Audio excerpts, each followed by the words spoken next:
And finally, our Wikiman columnist Rory Sutherland says in this week's magazine that the office has a new overlord. Rory is on the show now.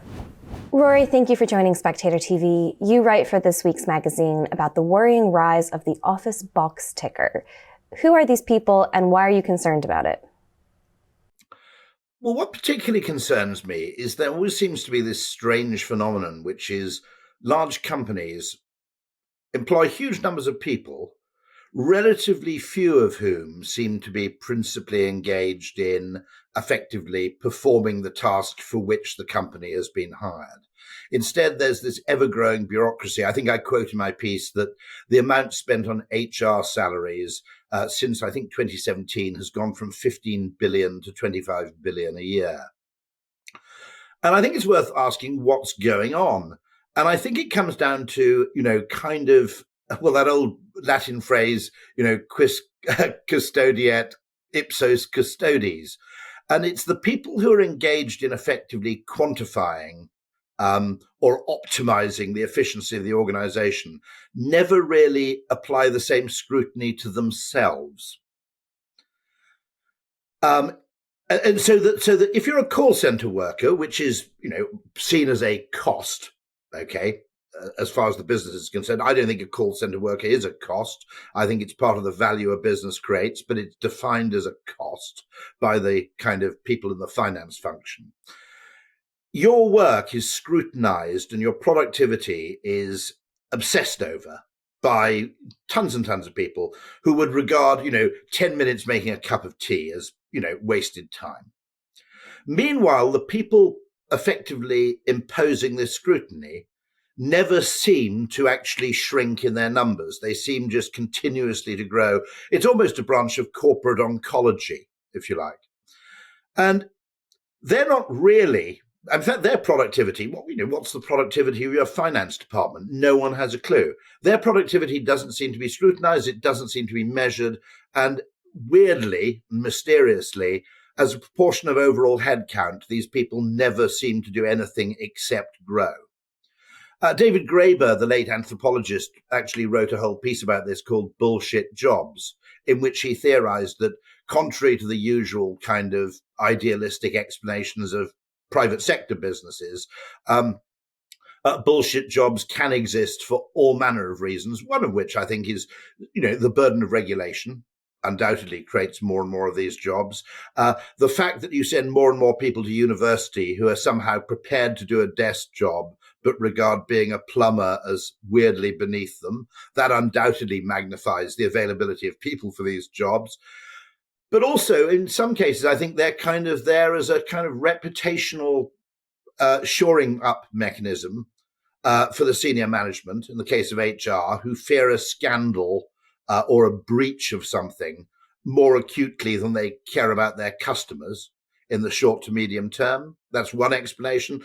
In the case of finance, you could argue that the growth of things like, the spreadsheet as a technology has effectively created this absurd culture of over-measurement, which has brought with it a large number of people whose job is effectively channeling numbers through spreadsheets from one person to another without any really clear idea other than the just default heuristic that more information is better, more measurement is better, more metrics are better. If you question that assumption, then it's perfectly plausible that huge swathes of people are being created, and if they ultimately looked at their output, it would be effectively negative. Their contribution to the effective running of the company would almost certainly be negative. You say in your piece that you think that the culture of box ticking is actually part of the productivity crisis that we have here in the UK. Yes. Now, and the culture of measurement, might be, and as a culture of measurement. Now, those who enjoy asking people to fill in the documents, to fill in the spreadsheets, to collect as many numbers as possible, might say, well, we're trying to automate, we're trying to simplify, we're trying to make sure all the information is easily accessible and in one place. You're suggesting actually you're creating some needless work a lot of the time. And I think the really interesting thing about your thesis is, are your resources going to the people who actually do what the company's supposed to do, provide the product that the company wants to provide? Or is it going to all of the red tape within the organization that sometimes slows those things down? Well, put beautifully, I mean, a very eminent academic I know said that when he first joined the history faculty at the University of Cambridge, the entire faculty was run by, as he described it, a middle-aged woman who knew everything. And he said he looks at the faculty now and there are more administrators than there are historians. So those of us in our 50s have seen this trend over our working lives. I think people who've come in recently into office life, or indeed into the public sector, where it's perhaps even more acute, haven't noticed this trend. But anybody in their 50s or above will have seen, since they started work in the 80s and the 90s, that this trend seems kind of inexorable. Are you measuring the right things? Are you optimizing for the right things? And is a kind of culture of what you might call pseudo-efficiency, where you're trying to optimize the parts rather than optimizing the whole, is this actually good? Because, I mean, one of the great lessons of W. Edward Deming's was, if you want to optimize the whole, you have to sub-optimize the parts.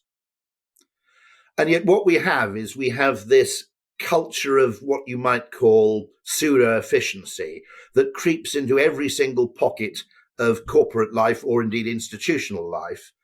And it's always directed at the people doing useful work, not at the bureaucracy itself. And my claim is that this has led to a kind of Sovietization of capitalism. Well, let me ask you, Rory, my last question to you is, what would your advice to workers who are under the thumb of the box ticking be? How should they rebel against the box tickers?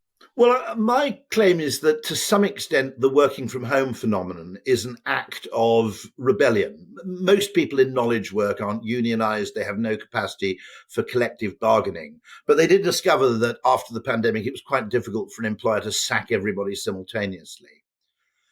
And one thing I would argue for, actually, to a large extent, is that campaigning for liberalization of working hours and practices and locations is a sensible win-win if you look at it in the right mindset. Okay, maybe people are 3% less productive if they work from home, as one statistic showed. Okay, well, in which case, just ask them to work half an hour longer every day. Okay, the whole point of capitalism is it's not actually a process of efficiency optimization; it's a process of discovery. It should be pursued in a way much closer to detective work, an investigation, than as it has become a kind of process of, basically cost cutting dressed up in fancy language. And, as a perfectly enthusiastic capitalist, I see the discovery of new forms of value exchange, if employees actually value flexibility and autonomy more than they value money, okay, that should be an opportunity, in fact, to generate new value that you can reward people. And apart from anything else, okay, I think London, without some sort of Georgist escape from the stranglehold of London property prices, I think a lot of these London knowledge businesses are effectively destroying the lives of their young people. If I look at our young staff, after we pay them, every incremental pound we pay them, 40% will go in tax. Of what's left over, about 50% will go in accommodation and transport costs, commuting costs and accommodation. That's an appallingly inefficient way to reward people, because you're really rewarding London's buy-to-let landlords with every pound you give them as much as you're rewarding them. And I don't think we're shrewd enough in spotting, in looking at efficiency in a broad enough context.